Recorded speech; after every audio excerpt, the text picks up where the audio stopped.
Today I'm going to be talking about Amazon FBA, which stands for Fulfilled by Amazon. Now, a lot of you shop on Amazon and you might not realize it, but not all the things that you buy on Amazon, even when it's fulfilled by Amazon, is actually really supplied by Amazon. I know that sounds a little confusing, but let me explain. Just a quick interruption, be sure to smash the like button. It really helps with the YouTube algorithm. Thanks, let's continue.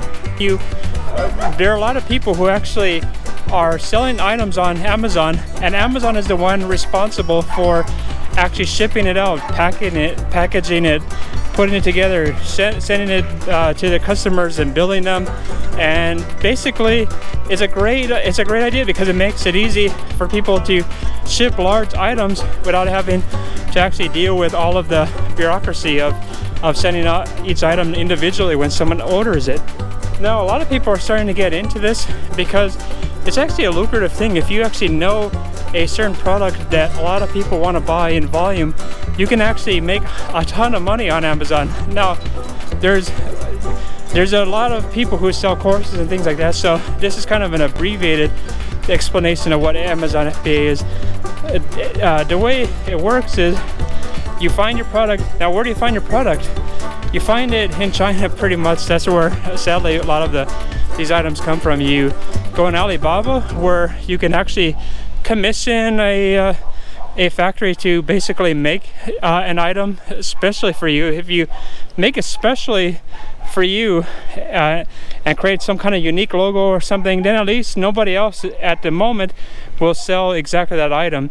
Or if you want to go a different route, you can go on AliExpress, find something that it seems like a lot of people are buying. You buy a lot of that, then you go through the process of signing up for the Amazon FBA, and you ship all that to Amazon's warehouse, and then they will handle all of the issues with regard to fulfilling these orders. Now, Amazon doesn't do this for free, of course. There are a lot of costs involved with this approach, and I'm going to explain the positives and negatives and different ways to do the same thing.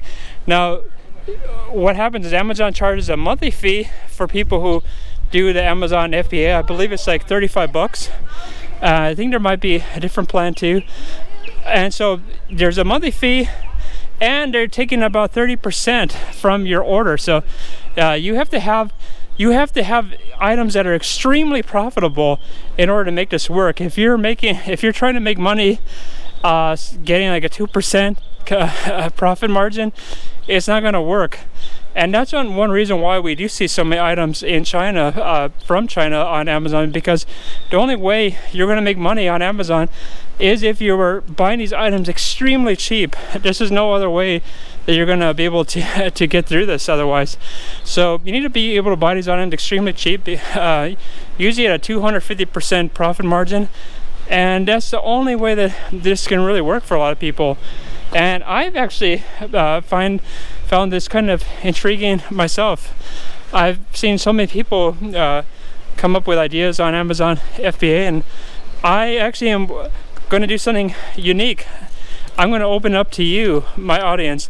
What item do you think I should sell on Amazon? I was actually thinking of, I don't know, it's just like a toy or something that seems to be in high demand. I'll just review what my technique is going to be if I'm going to do this.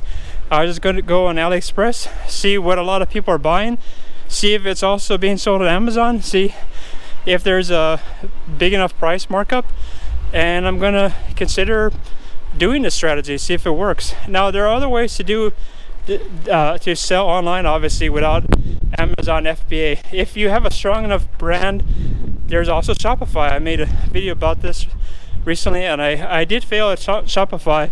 The one negative thing about Shopify is you need to get all of your customers on your own. Shopify doesn't get you customers, whereas Amazon, if your stuff is on the site and people are searching for these items, they are very likely to find it. So Amazon is kind of helping you to market yourself, whereas Shopify will not. And that's one reason why Amazon gets such a big cut of the whole shebang by doing this. So that's something to keep in mind.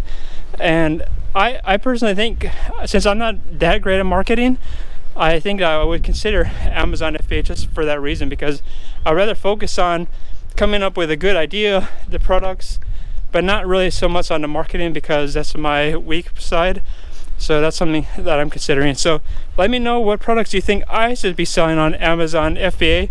Just think of some random thing. What do you think would be a good idea to sell on there, and I'll consider it. And I'll respond to your ideas in the comments below.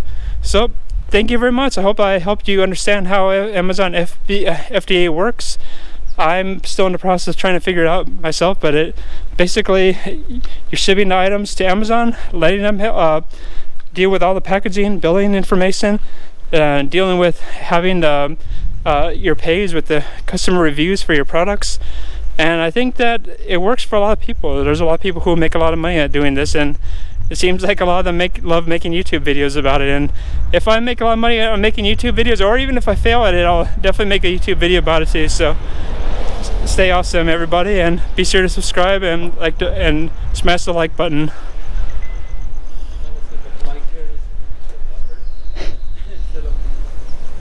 Is that on Amazon FBA? That's the question I have.